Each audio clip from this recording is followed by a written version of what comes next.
Hi ಎಲ್ಲರಿಗೂ ನಮಸ್ಕಾರ, welcome back to Sonu Peepa YouTube channel. Hi ಎಲ್ಲರಿಗೂ ನಮಸ್ಕಾರ. ಇವತ್ತೇನು ಬೆಳಗ್ಗೆ ವ್ಲಾಗ್ ಸ್ಟಾರ್ಟ್ ಮಾಡಿದ್ದೀವಿ ಅಂದ್ಕೊಂಡಿದ್ದೀರಾ? ಇವತ್ತು ಮಕರ ಸಂಕ್ರಾಂತಿ ಇರೋದಕ್ಕೆ ನಾವು ನಮ್ಮೂರಲ್ಲಿರೋ ಟೆಂಪಲ್, ಅದು ಚಿತ್ರದುರ್ಗದ ಬೆಟ್ಟದಲ್ಲಿರುವ ಏಕನಾಥೇಶ್ವರಿ ಟೆಂಪಲ್ಗೆ ಬಂದಿದ್ದೀವಿ. ಎಲ್ಲರಿಗೂ ಹ್ಯಾಪಿ ಸಂಕ್ರಾಂತಿ.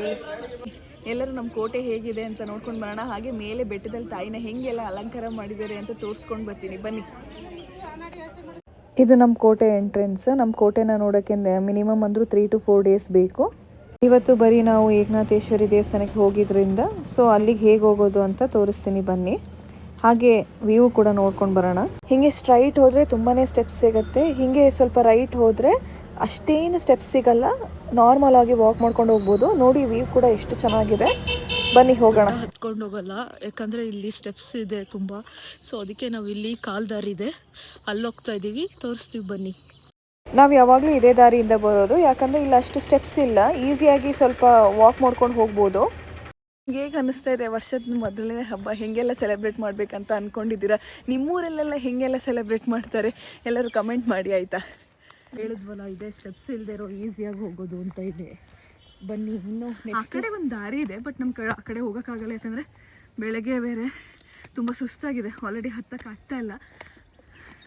ಇದೇ ಒಂದು ಸ್ವಲ್ಪ ಶಾರ್ಟ್ಕಟ್ ನಮಗೆ, ಸೊ ಅದಕ್ಕೆ ಇದೇ ದಾರಿಲಿ ಹೋಗ್ತಾ ಇದೆ ಫ್ರೆಂಡ್ಸ್. ಆಗಲೇ ಸಾಕಾಯಿತು, ಅದಕ್ಕೆ ಫಸ್ಟ್ನೇ ಸ್ಟಾಪ್ ಕೊಡ್ತಾ ಇದ್ದೀವಿ.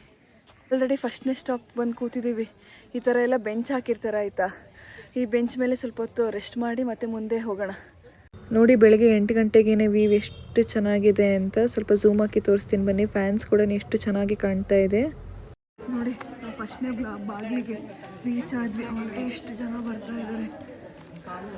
ಇವತ್ತು ಬೆಟ್ಟದಲ್ಲಿ ತುಂಬ ಚೆನ್ನಾಗಿ ಪೂಜೆ ಮಾಡಿರ್ತಾರೆ, ಅದಕ್ಕೆ ಎಷ್ಟು ಜನ ಇದ್ದಾರೆ. ಚೆನ್ನಾಗಿ ಫೋಟೋಸ್ ಎಲ್ಲ ತೆಗೆಸ್ಕೋಬೋದು. ನೋಡಿ ವ್ಯೂ ಎಷ್ಟು ಚೆನ್ನಾಗಿದೆ ಫ್ರೆಂಡ್ಸ್. ಕೋಟೆಯಲ್ಲಿ ಎಲ್ಲ ಏನೇನೆಲ್ಲ ಇದೆ ಅಂತ ಬರೆದಿದ್ದಾರೆ. ಎಷ್ಟೊಂದು ಜಾಗಗಿದೆ ನೋಡೋಕ್ಕೆ, ನಿಯರ್ಲಿ 25 ಜಾಗಗಳಿದೆ ನೋಡೋಕ್ಕೆ. 1-2 days ಆದರೂ ಬೇಕು ಕಂಪ್ಲೀಟಾಗಿ ಕೋಟೆನ ನೋಡಲಿಕ್ಕೆ.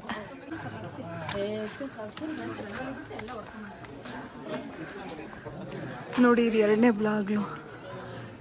ನಾವು ಹತ್ತಬೇಕಾದ್ರೆ ಸಿಕ್ಕಿರೋದು 2ನೇ ಬಾಗಿಲು. ಮಾರ್ಕೆಲ್ಲ ಕಾಣ್ತಾ ಇದೆಯಲ್ಲ, ನಿಮಗೆ ಗೊತ್ತಲ್ಲ, ದುರ್ಗದಲ್ಲಿ ಕೋತಿರಾಜ್ ಅನ್ನೋರು ಫೇಮಸ್ ಇದ್ದಾರಲ್ಲ, ಅವರೇ ಈ ಮಾರ್ಕ್ಸಲ್ಲೆಲ್ಲ ಹತ್ತೋದು. ಈ ಬಾಗಿಲು ಮುಂದೆ ಎಷ್ಟು ಚೆನ್ನಾಗಿ ಫೋಟೋಸ್ ಕೂಡ ತಗೋಬೋದು, ಎಷ್ಟು ಚೆನ್ನಾಗಿದೆ ನೋಡಿ ಆರ್ಕಿಟೆಕ್ಚರ್. ಈ ಥರ ಗೂಡುಗಳೆಲ್ಲ ಇದೆ, ಇಲ್ಲಿ ಬೇಕಾದರೆ ನೀವು ಕೂತ್ಕೊಂಡು ಫೋಟೋಸನ್ನು ತೆಗೆಸ್ಕೋಬೋದು. ಫಸ್ಟ್ ಸಿಗೋದೇ ಇಲ್ಲಿ ಏಕನಾಥೇಶ್ವರಿ ಪಾದ. ಈ ತಾಯಿ ಪಾದಕ್ಕೆ ನಮಸ್ಕಾರ ಮಾಡಿ ದೇವಸ್ಥಾನಕ್ಕೆ ಹೊರಟ್ವಿ. ಈ ಜಾಗ ಎಲ್ಲ ಯಾರಿಗೆಲ್ಲ ನೆನಪಿದೆ? ನಾಗರಹಾವು ಪಿಕ್ಚರಲ್ಲಿ ರಾಮಾಚಾರಿ ಅನ್ನೋ ಪಾತ್ರದಲ್ಲಿ ವಿಷ್ಣು ಸರ್ ನಟಿಸಿರೋ ಪಾತ್ರದಲ್ಲಿ ಅವರು ಬೆಟ್ಟದ ಮೇಲಿಂದ ಇಳ್ಕೊಂಡು ಬರ್ತಿರೋ ಜಾಗ ಇದು. ನೋಡಿ, ಇದು ನಮ್ಮ ಬೆಟ್ಟದ ಮೇಲಿರೋ ಗಣಪತಿ ದೇವಸ್ಥಾನ. ನೋಡಿ ಎಷ್ಟು ಜನ ಇದ್ದಾರೆ ಹಬ್ಬ ಅಂತ. ಆಮೇಲೆ ಏಕನಾಥೇಶ್ವರಿ ತಾಯಿನ ದರ್ಶನ ಮಾಡಿಕೊಂಡು ಆಮೇಲೆ ಇಲ್ಲಿಗೆ ಬಂದು ದರ್ಶನ ಮಾಡ್ಕೊಳ್ಳೋಣ. ಈ ಕಲ್ಲು ಯಾವ ಆಕಾರದಲ್ಲಿದೆ ಅಂತ, ಸೇಮ್ ಆನೆ ಥರನೇ ಇದೆ ಅಲ್ವಾ? ಸೊ ಅದಕ್ಕೆ ಇದಕ್ಕೆ ಆನೆ ಆಕಾರದ ಕಲ್ಲು ಅಂತಲೇ ಹೇಳಿದ್ದಾರೆ. ಸೊ ಇದ್ರ ಮುಂದ್ಗಡೆ ಇರೋದು ಗಣಪತಿ ದೇವಸ್ಥಾನ, ಇದ್ರ ಹಿಂದ್ಗಡೆ ಇರೋದು ಆನೆ ರೀತಿಯಲ್ಲಿರೋ ಕಲ್ಲು.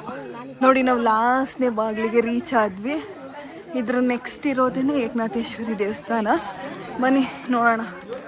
ಈ ಕಡೆ ಇದ್ರ ಮೇಲಿರೋದೇನೆ ತಾಯಿ ಏಕನಾಥೇಶ್ವರಿ ದೇವಸ್ಥಾನ. ಅದರದ್ದು ಕಡೆ ಕಾಣ್ತಿರೋದು ಉಯ್ಯಾಲೆ ಕಂಬ. ಇದರೊಳಗಡೆಗೆ ತಾಯಿನ ಜೋಳಿಯಲ್ಲಿ ಹಾಕಿ ತೂಗುವಂಥ ಪರಿಸ್ಥಿತಿ ಇದೆ.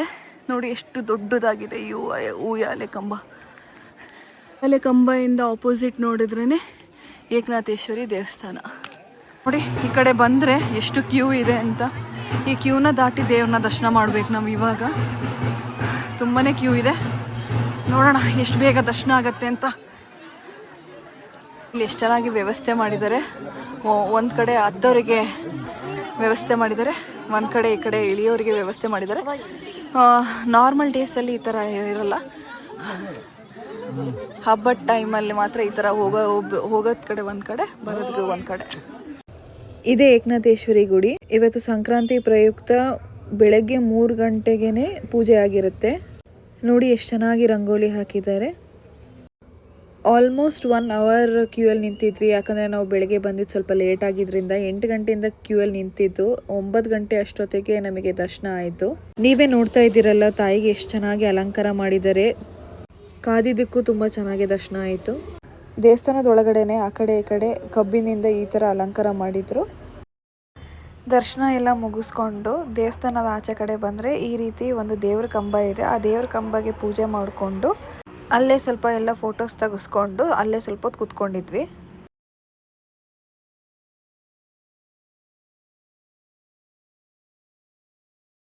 ಇವಾಗ ನಾವು ದರ್ಶನ ಮುಗಿಸ್ಕೊಂಡು ಬಂದ್ವಿ. ತುಂಬಾ ರಶ್ ಇತ್ತು, ಆದರೂ ದರ್ಶನ ತುಂಬಾ ಚೆನ್ನಾಗಾಯಿತು. ಇಷ್ಟ ತನಕ ಕಾದಿದ್ದಕ್ಕೂ ತುಂಬಾ ಚೆನ್ನಾಗಿ ದರ್ಶನ ಆಯಿತು. ಇವಾಗ ನೆಕ್ಸ್ಟ್ ನಾವು ಬೇರೆ ದೇವಸ್ಥಾನಕ್ಕೆ ಕರ್ಕೊಂಡು ಹೋಗ್ತೀವಿ. ಅದು ಯಾವುದಂತ ನಿಮ್ಗೆ ಅಲ್ಲೇ ಹೋಗಿ ಹೇಳ್ತೀನಿ, ಬನ್ನಿ ಹೋಗೋಣ. ನೋಡಿ ಅದ್ರಲ್ಲಿ ಎಷ್ಟು ರಶ್ ಇದೆ. ಸುತ್ತಮುತ್ತ ವ್ಯೂ ತೋರಿಸ್ತೀನಿ, ಕೋಟೆ ವ್ಯೂ ನೋಡಿ ಎಷ್ಟು ಚೆನ್ನಾಗಿದೆ. ಆವಾಗಲೇ ಬೆಟ್ಟ ಹತ್ತಬೇಕಾದ್ರೆ ಒಂದು ಗಣಪತಿ ದೇವಸ್ಥಾನ ಸಿಕ್ತಲ್ವಾ, ಆ ದೇವಸ್ಥಾನಕ್ಕೆ ನಾವು ದರ್ಶನ ಮಾಡೋಕ್ಕಾಗಲಿಲ್ಲ. ಇವಾಗ ಆ ದೇವಸ್ಥಾನಕ್ಕೆ ಕರ್ಕೊಂಡು ಹೋಗ್ತೇನೆ.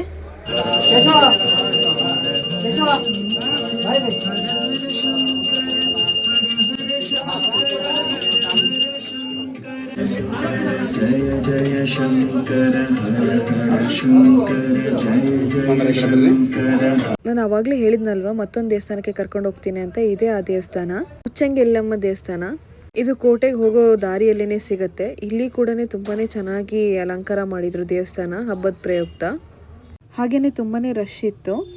ತಾಯಿ ಏಕನಾಥೇಶ್ವರಿ ಬೆಟ್ಟದಲ್ಲಿ ನಮಗೆ ಪ್ರಸಾದ ಸಿಗಲಿಲ್ಲ, ಯಾಕಂದರೆ ನಾವು ದರ್ಶನ ಮಾಡ್ಕೊಂಡು ಬಂದಿದ್ದು ಲೇಟ್ ಆಗಿತ್ತು. ಆದರೆ ಇಲ್ಲಿ ನಮಗೆ ಪ್ರಸಾದ ಸಿಕ್ತು. ನೋಡಿ ಇಲ್ಲಿ ಎಷ್ಟು ಚೆನ್ನಾಗಿ ಅಲಂಕಾರ ಮಾಡಿದ್ದಾರೆ. ಮಡಿಕೆ ಎಲ್ಲ ಇಟ್ಟು ತುಂಬಾ ಚೆನ್ನಾಗಿ ಅಲಂಕಾರ ಮಾಡಿದ್ದಾರೆ. ಅಕ್ಕಿ ರಾಶಿ ಹಾಕಿ ಬಳೆ ಕೂಡ ಇಟ್ಟು ಅಲಂಕಾರ ಮಾಡಿದ್ರು. ಹಾಗೆ ಸಣ್ಣ ಮಕ್ಕಳಿಗೆ ಸೀರೆ ಎಲ್ಲ ಉಡಿಸಿ ಬೀಸೋಗಲ್ಲಲ್ಲಿ ಧಾನ್ಯ ಕುಟ್ಟೋ ಥರ ವೇಷ ಹಾಕ್ಸಿದ್ರು. ಅದನ್ನೆಲ್ಲ ನೋಡ್ಕೋತಾ ದರ್ಶನ ಮಾಡೋಕ್ಕೆ ಹೊರಟ್ವಿ. ಬನ್ನಿ ತಾಯಿಗೆ ಹೇಗೆ ಅಲಂಕಾರ ಮಾಡಿದ್ದಾರೆ ಅಂತ ತೋರಿಸ್ತೀನಿ. ದರ್ಶನ ಎಲ್ಲ ಮುಗಿಸ್ಕೊಂಡು ಪ್ರಸಾದನೂ ಇಸ್ಕೊಂಡು ಮನೆ ಕಡೆ ಹೊರಟ್ವಿ. ಇದಾಗಿತ್ತು ನಮ್ಮ ಸಂಕ್ರಾಂತಿ ವ್ಲಾಗ್. ಎಲ್ಲರಿಗೂ ಮತ್ತೊಮ್ಮೆ ಸಂಕ್ರಾಂತಿ ಹಬ್ಬದ ಶುಭಾಶಯಗಳು. ಎಳ್ಳು ಬೆಲ್ಲ ತಿಂದು ಒಳ್ಳೇದು ಮಾತಾಡಿ. Thank you for watching. ಈ ವ್ಲಾಗ್ ಇಷ್ಟ ಆಗಿದ್ದಲ್ಲಿ ಲೈಕ್ ಮಾಡಿ, ಶೇರ್ ಮಾಡಿ ಹಾಗೂ ಕಮೆಂಟ್ ಮಾಡಿ. Please support us.